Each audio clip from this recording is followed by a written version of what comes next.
اللہ تعالیٰ نے تمہیں اس زمین پر خیر امت بنا کر بھیجا ہے، خیر امت بنا کر بھیجا ہے، سب سے بہترین امت ہو تم، اور سب سے بہترین امت کا کردار ادا کرو۔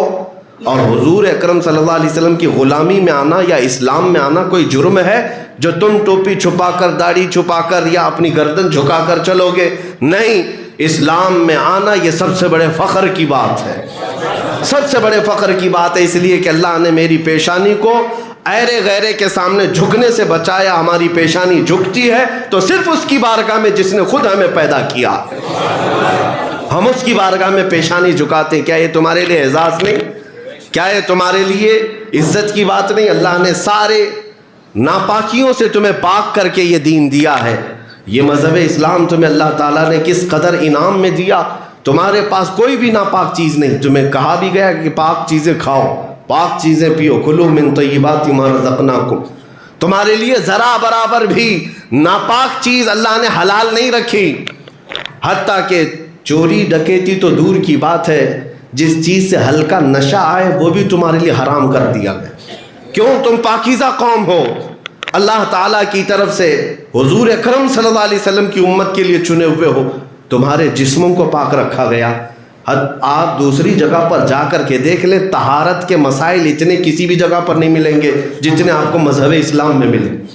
طہارت کے مسائل، ارے کوئی چیز چھوٹی سی پیشاب کا قطرہ لگ جائے تو کیا کریں، پکانا لگ جائے تو کیا کریں، فقہ کی کتابیں اٹھا کر کے دیکھیں آپ، ہر جانور کے متعلق اس میں مسائل لکھے ہوئے ہیں۔ کبوتر کی بیٹ لگ جائے، چڑیا کی بیٹ لگ جائے، چوہے کی بیٹ لگ جائے، یا کسی جانور کا، بڑے حرام جانور کا پکانا یا اس کا تھوک لگ جائے، ہر ایک کے لیے مسائل کیا کیا ہیں، پوری کتابیں لکھی ہوئی ہیں، اس پر پوری کتابیں ہیں۔ تمہارے آستین پر لگ جائے، تمہارے جبے پر لگ جائے تو پاک کیا ہے۔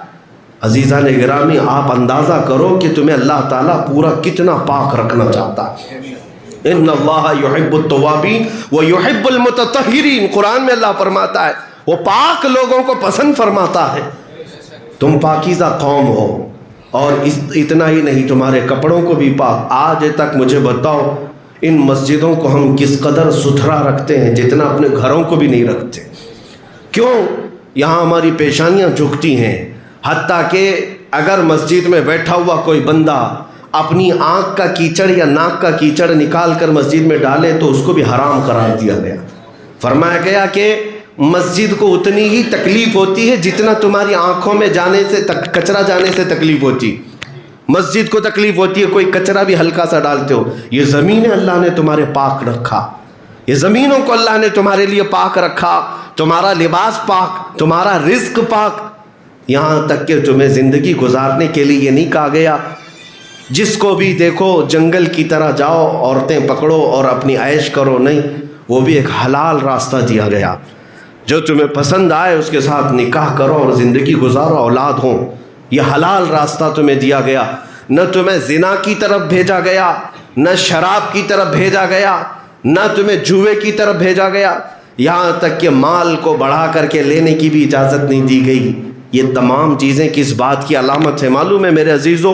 اللہ نے آپ کو خیر امت بنایا۔ جب اتنے پاکیزہ دین میں ہو تو سر جھکا کر کے نہیں، سر اٹھا کر کے جیے، عاجزی و انکساری اللہ کی بارگاہ میں۔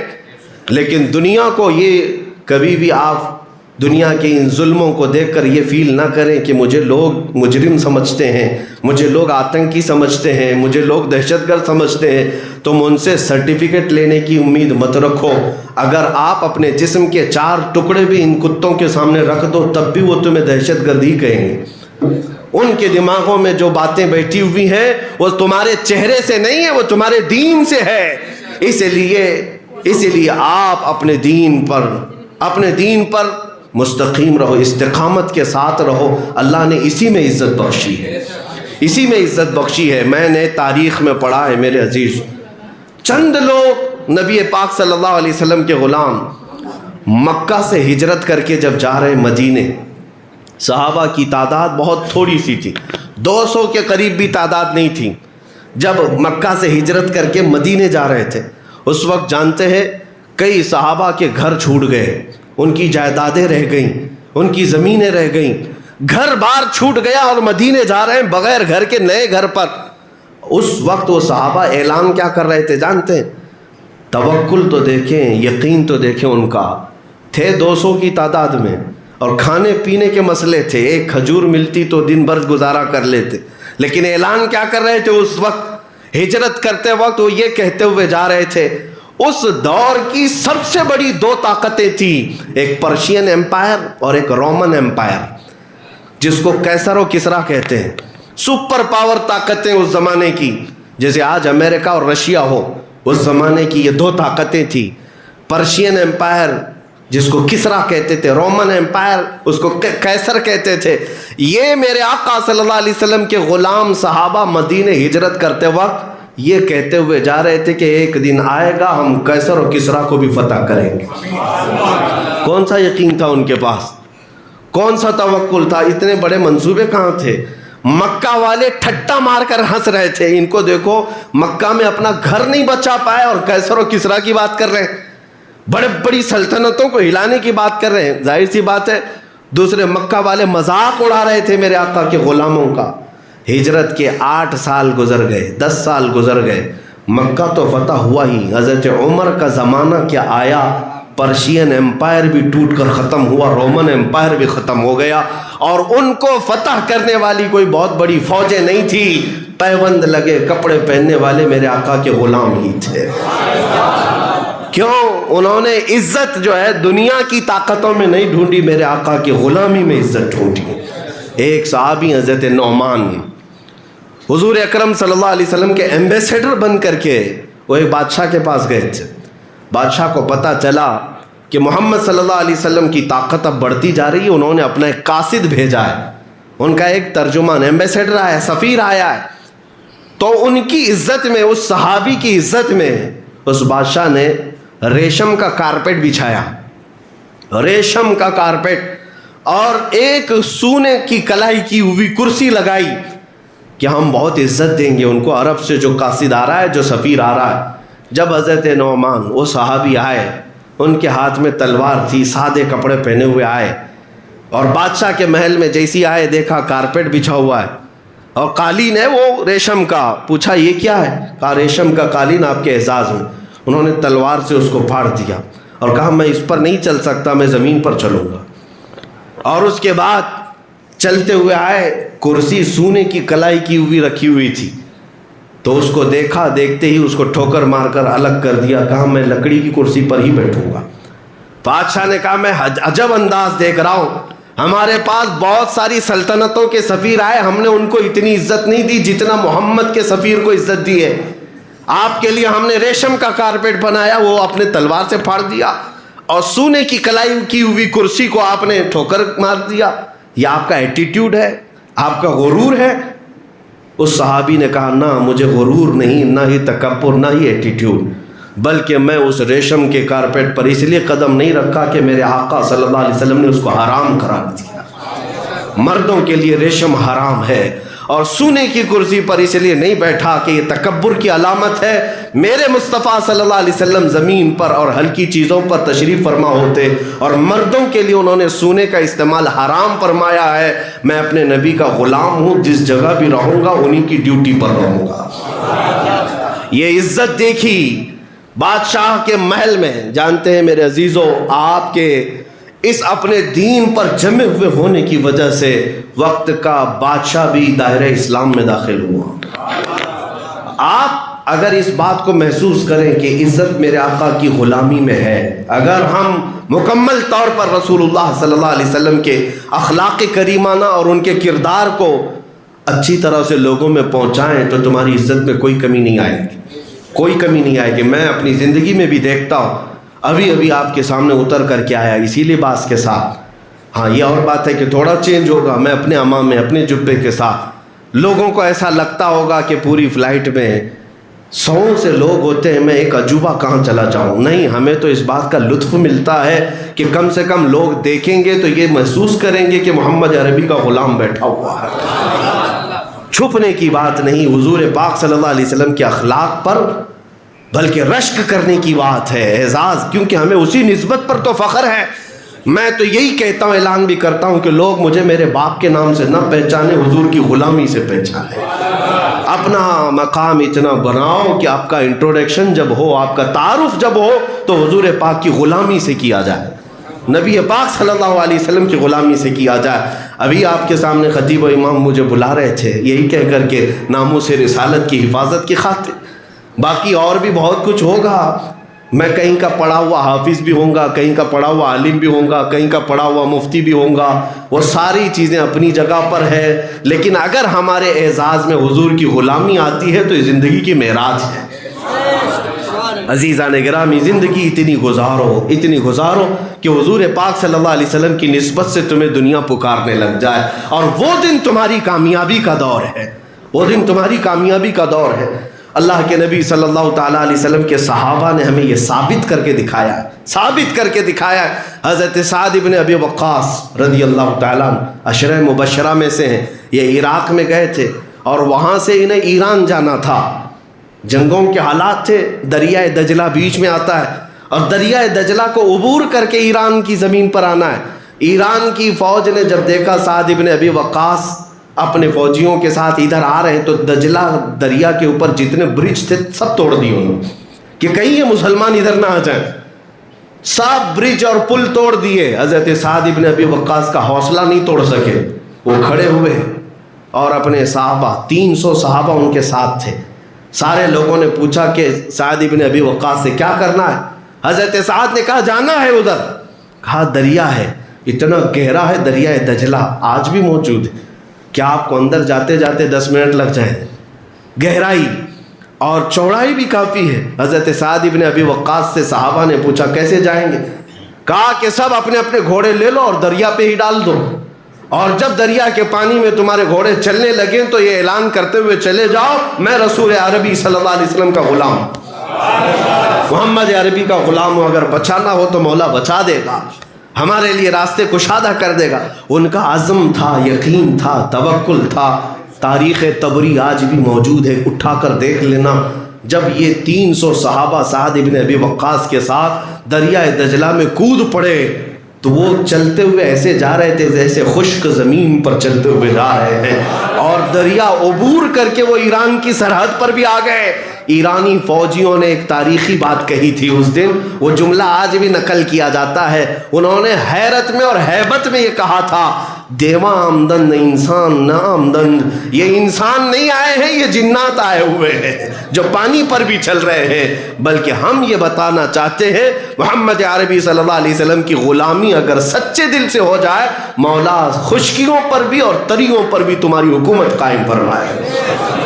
انہی کا تو نعرہ تھا ٹل نہ سکتے تھے، جنگ میں اگر اڑ جاتے تھے پاؤں شیروں کے بھی میدان سے اکھڑ جاتے تھے، حق سے سرکش ہوا کوئی تو بگڑ جاتے تھے، ارے تیغ کیا چیز ہے ہم توپ سے بھی لڑ جاتے تھے، دشت تو دشت ہے دریا بھی نہ چھوڑے ہم نے، بحر ظلمات میں دوڑا دیے گھوڑے ہم نے۔ نبی پاک صلی اللہ تعالیٰ علیہ وسلم کی طرف اب میں چند باتیں یہ عرض کرنا چاہوں گا۔ اے میرے عزیزو نوجوانوں، میرے پیغامات صرف اور صرف اس لیے نہیں ہیں کہ تم خالی نعرے لگاؤ، مجھے اپنے دل پر ہاتھ رکھ کر کے بتاؤ کیا نبی پاک صلی اللہ علیہ وسلم کی زندگی کامل ہے یا نہیں ہے؟ کیا ان کی زندگی میں کوئی نقص ہے، کوئی عیب ہے؟ جب مکمل زندگی ان کی کامل انسان کی زندگی ہے تو مجھے بتاؤ کیا وہ ہمارے لیے سب سے بہترین آئیڈیل نہیں ہے تو اور کون ہے؟ اور قرآن نے یہی کہا لَقَدْ كَانَ لَكُمْ فِي رَسُولِ اللَّهِ أُسْوَةٌ حَسَنَةٌ، تمہارے لیے سب سے بہترین نمونہ زندگی گزارنے کے لیے وہ رسول اللہ کی زندگی ہے، رسول اللہ کی زندگی تمہارے لیے سب سے بہترین نمونہ ہے۔ آج ہمارے نوجوان اخلاق اور کردار سیکھنے کے لیے پتہ نہیں کہاں کہاں جا رہے ہیں، پرسنالٹی ڈیولپمنٹ کے کورسز سکھائے جاتے ہیں، ہمارے بچے سیکھنے کے لیے جا رہے ہیں کہ ہینڈ شیک کیسا کرنا چاہیے، سیڑھیوں پہ چڑھنا کیسے چاہیے، چلنا کیسے چاہیے، سوٹ کیسے پہنیں گے، لوگوں سے بات کیسے کریں گے۔ ارے ان لوگوں کے پاس یہ سیکھنے جا رہے ہیں ہمارے بچے جن کو پیشاب کا طریقہ نہیں معلوم، وہ پروفیسر بنے ہوئے ہیں اور اخلاق سکھا رہے ہیں، کردار سکھا رہے ہیں۔ حیرت کی بات ہے وہ نوجوان ہمارا بچہ اخلاق سیکھنے وہاں جا رہا ہے، جبکہ تجھے معلوم ہونا چاہیے کائنات کے سب سے اعلیٰ اخلاق میرے مصطفیٰ کے تھے، رسول اللہ صلی اللہ علیہ وسلم کے اخلاق سب سے اعلیٰ اخلاق ہے۔ پورے، یہ میرا اپنا دعویٰ نہیں، آپ دوسروں کی کتابیں اٹھا کر پڑھ لیں، انگریزوں نے بھی لکھا ہے، کرسچنوں نے بھی، یہودیوں نے بھی لکھا ہے، نبی پاک صلی اللہ علیہ وسلم کے اخلاق میں اگر رائی کے دانے کے برابر بھی عیب آ جاتا تو 40 سال مکہ والے حضور کو چھوڑتے نہیں، اور جتنے بھی حضور کے ساتھ اذیتیں کی گئیں، حضور پاک صلی اللہ علیہ وسلم کا سوشل بائیکاٹ کیا 3 سال تک ملنا جلنا مکہ والوں نے بند کر رکھا تھا۔ حضور پاک صلی اللہ علیہ وسلم شعب ابی طالب کی گھاٹی میں محصور تھے، پتے کھا کر کے دن گزارے، چمڑے کھا کر دن گزارے، یہ تکلیفیں بھی دی۔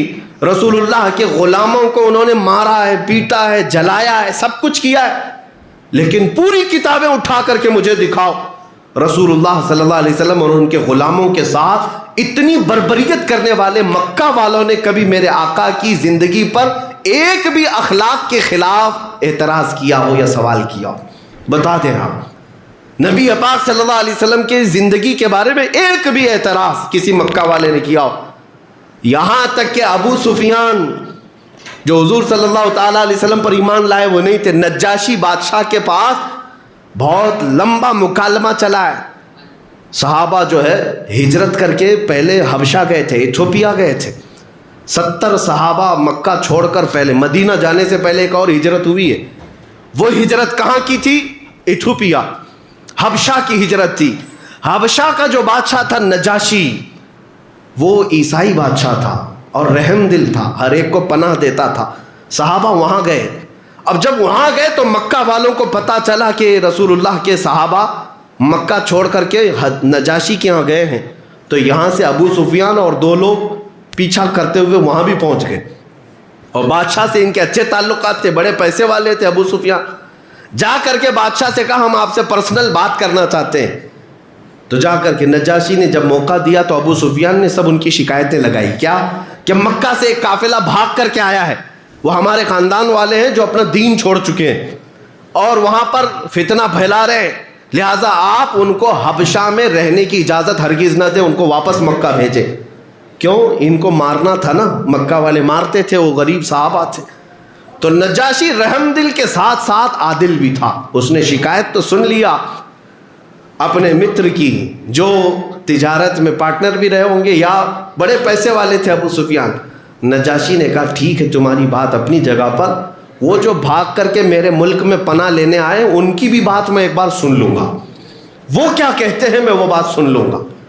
ان کو بلایا گیا، بلانے کے بعد وہ صحابہ میں جب آگے بڑے حضرت جعفر تیار تھے، نجاشی نے پوچھا بتاؤ تمہارا دین کیا ہے، تم کیوں مکہ والوں کا دین چھوڑ کر کے نئے دین پر آئے ہو، تمہارے دین کا میسج کیا ہے؟ انہوں نے ایک ہی جملے میں کہا ہمارے پاس وہ رسول آیا ہے جس نے ہمیں بندوں کی عبادت سے نکال کر خالق کی عبادت میں لگا دیا ہے۔ اب تک جو ہے مخلوق کی عبادت کرتے تھے، پتھروں کی، درختوں کی، اور وہ صحابی حضرت جعفر کہنے لگے ہمارے پاس وہ رسول آیا ہے جس نے مخلوق کی عبادت سے ہمیں نکال کر خالق کی عبادت میں لگا دیا۔ نجاشی چونکہ خود ایمان والا تھا، عیسائی تھا، مذہب عیسائیت میں جو ایمان رکھتے تھے، اس کی دل میں یہ بات اثر کر گئی۔ اس کے بعد پھر اب اس نے جو سوالات شروع کیا، ابو سفیان کو بلایا، کہا میں چند سوالات کرتا ہوں جواب دو۔ ابو سفیان سے پوچھا بتاؤ وہ جن کے بارے میں تم شکایت لے کر کے آئے ہو کیا وہ کبھی جھوٹ بولتے تھے یا انہوں نے کوئی جھوٹی باتیں کہی ہیں؟ ابو سفیان کہتے ہیں کہ میرے دل میں تھا کہ چاہوں تو یہاں حبشہ میں ہوں کچھ کہہ دوں، لیکن دل گوارا نہیں کیا کیونکہ عرب والے میرے بارے میں کیا سوچیں گے، محمد نے کبھی جھوٹ کہا نہیں اور ابو سفیان نے جھوٹ کہہ دیا۔ اس لیے نجاشی کے بارے وہاں پر دربار میں سچ سچ کہا کہ نہیں آج تک کبھی ہم نے محمد سے جھوٹ سنا ہی نہیں۔ یہ کون کہہ رہے ایمان نہیں ہے، یہ کہنا پڑا۔ نجاشی نے پھر پوچھا، جو سوالات ہیں وہ بہت سارے سوالات ہیں، حدیث بڑی طویل حدیث ہے۔ نجاشی نے پوچھا اچھا یہ بتاؤ کہ ان کے خاندان میں کوئی بادشاہ تھا جس کی وجہ سے وہ بادشاہت کے لیے اگر ایسا کر رہے ہوں؟ ابو سفیان نے کہا نہیں ان کے خاندان میں بادشاہ کوئی نہیں تھا۔ پھر پوچھا نجاشی نے تمہارے عرب میں مکہ میں وہ ایک چھوٹی برادری کا آدمی ہے، چھوٹے خاندان کا آدمی ہے یا تمہارے مکہ میں موجود سب سے افضل خاندان میں آیا ہے؟ ابو سفیان کہتے نہ چاہتے ہوئے بھی مجھے کہنا پڑا ہمیں سب سے افضل قریش خاندان میں ہی وہ پیدا ہوئے۔ جتنے سوالات نجاشی نے کیے سب ابو سفیان کو بتانا پڑا، اور اس کے بعد باہر نکل کر کے آئے ابو سفیان۔ جب تقریباً 17 سوالات نجاشی نے کیا تو اس کے بعد نجاشی بادشاہ کیا کہتا ہے قسم خدا کی اگر وہ رسول یہاں ہوتے میرے سامنے میں ان کے پیروں کو دھو کر پانی خود پی لیا کرتا، میں ان کے پاؤں دھوتا اور پانی لیتا، اور پھر وہ نجاشی خود دائرہ اسلام میں داخل۔ عزیزان گرامی وقار، میں یہ باتیں اس لیے عرض کر رہا ہوں، دنیا ہزار پروپیگنڈا پھیلائے میرے آقا صلی اللہ علیہ وسلم کے اخلاق کے بارے میں، لیکن اللہ تعالیٰ میرے نبی کے اخلاق کو غالب کر کے رہے گا۔ بس آج ضرورت یہ کہ ڈرے سہمے ہم دوسری جگہ چھپنے کی کوشش کرتے ہیں، تھوڑا نیوٹرل بن جائیں گے، لوگوں میں عزت ہو جائے گی، کچھ نہیں ہوگی۔ ان کا حال یہ ہوتا ہے کہ نہ ادھر کے رہے نہ ادھر کے رہے، کبھی نہیں ہو پاتے۔ اگر کاش میرے مصطفیٰ صلی اللہ علیہ وسلم کی طرف کھل کر کے رہے، ہم غلام ہیں حضور کے، کہنے میں کون سی بات ہے، کہنے میں کون سا ڈر ہے؟ حضور پاک صلی اللہ علیہ وسلم کا صدقہ کھاتے ہیں اور ان کی غلامی کا دم بھرتے ہیں، تو چاہے جہاں پر بھی رہے ہم کھل کر کے کہیں۔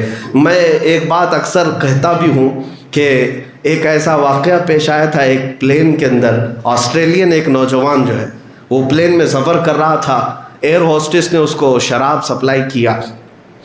انٹرنیشنل فلائٹس میں یہ شراب دینا عام سی بات ہے، اب شراب سب کو دی جا رہی تھی، وہ کین اس کے پاس جب وہ ایئر ہوسٹس نے دیا تو اس نوجوان نے انکار میں کیا کہا، آئی ایم اے مسلم۔ اتنا کہہ دیتا کہ مجھے نہیں پینا ہے تو یہ بھی جواب تھا، لیکن جواب میں اس نے کیا کہا، میں مسلمان ہوں۔ تو یہ کچھ لوگوں کو چبھ جاتا ہے، بھائی نہیں پینا تھا تو نہ پیو، لیکن یہ کیوں کہہ رہے ہو کہ مسلمان ہوں؟ اس نے یہ ثابت کرنا چاہا شراب اور مسلمان دو اپوزٹ چیزیں ہیں، دو اپوزٹ چیزیں ہیں، یہ ہو ہی نہیں سکتا، مسلمان ہو اور پھر یہ پی رہا ہو۔ اب تھوڑی دیر کے لیے مذاق مستی چلتی رہی، اس ایئر ہوسٹس نے آرگومنٹ شروع کیا، کہا یہ کیا بات ہوئی کہ ساری پلین کے پیسنجرز مزے لے کر پی رہے ہیں، ریلیکس ہو رہے ہیں، لمبا سفر ہے، آپ بھی پی کر سو سکتے ہو، کیا اس میں خرابی ہے، کون سی برائی ہے، اور یہ بالکل ریفائن چیز ہے۔ اس نے جب زیادہ آرگیو کرتے ہوئے دیکھا تو اس ایئر ہوسٹس سے کہا ٹھیک ہے یہ شراب پہلے پائلٹ کو پلاؤ، پائلٹ کو پلاؤ، اگر وہ پیتا ہے تو بعد میں دیکھا جائے گا۔ وہ ایئر ہوسٹس کہتی ہے کہ پیتا تو ہوگا اپنے گھر میں لیکن ابھی آن ڈیوٹی ہے، ابھی فی الحال آن ڈیوٹی ہے، ابھی نہیں پیے گا، پلین چلا رہا ہے۔ مسلمان نے کہا تو کان کھول کر سن لو، مسلمان پوری زندگی آن ڈیوٹی ہوتا ہے، وہ اپنے رسول اللہ کی غلامی میں آن ڈیوٹی ہے۔ یہی چیز میں چاہتا ہوں میرے عزیزوں، تم جس جگہ پر بھی ہو میرے مصطفیٰ کی غلامی لے کر چلو اور دنیا کو یہ بتاؤ ہم آن ڈیوٹی ہیں۔ یہ نہیں ہے کہ ہم مسجدوں میں مسلمان بن گئے اور بازاروں میں جا کر کے کچھ اور بن گئے۔ ہاں ہم مسجدوں میں مسلمان ہیں اور تنہائی میں شیطان ہیں، یہ نہیں ہے۔ اسلام کا تقاضا یہ ہے کہ ہر وقت تم آن ڈیوٹی ہو، حضور پاک صلی اللہ علیہ وسلم کے اخلاق کے تم سفیر ہو، تم ترجمان ہو۔ کئی ایسے نان مسلمز کو میں جانتا ہوں جو حضور پاک صلی اللہ علیہ وسلم کو پڑھنے کا شوق رکھتے، کس وجہ سے؟ کتابوں کی وجہ سے نہیں، کچھ مسلمانوں کے اخلاق دیکھ کر کے پڑھنا چاہتے ہیں۔ تمہارے اخلاق لوگوں کو متاثر کرتے ہیں، حضور پاک صلی اللہ تعالیٰ علیہ وسلم کی طرف لوگوں کو بلاتے ہیں۔ مجھے ایک بات یاد آتی ہے، آج سے 7-8 سال پہلے ایک نان مسلم ڈاکٹر ہے، انہوں نے مجھ سے کچھ ڈسکشن کے وقت ایک بات پوچھی تھی، تو میں حضور پاک صلی اللہ علیہ وسلم کے اخلاق اور ان کی نرم دلی کے بارے میں، عورتوں کے بارے میں بات چل رہی تھی۔ آج بہت سارے وہ لوگ ڈیبیٹ پر بیٹھتے ہیں جو نرے جاہل ہوتے ہیں، اسلام کی اور حضور کی اخلاق کی کچھ نہیں معلوم، لیکن وہ ڈیبیٹ کرنے بیٹھے رہتے ہیں، ادھر بھی ادھر بھی، سب یہ ٹٹو ہیں جو مرغے لڑاتے رہتے ہیں۔ لیکن وہ ڈاکٹر پڑھا لکھا تھا، عورتوں کے حقوق کے بارے میں جو پروپیگنڈا پھیلایا گیا دنیا میں وہی باتیں وہ ہمارے سامنے کرنے لگا، کیا ایسا ہے ایسا ہے ویسا ہے مسلمانوں میں اسلام میں۔ میں نے کہا یہ پروپیگنڈے کے شکار آپ بھی ہو گئے، پڑھ لکھ لیتے تھوڑا سا۔ کہا ایک حدیث میں تمہیں بتا دیتا ہوں، ٹائم کم تھا،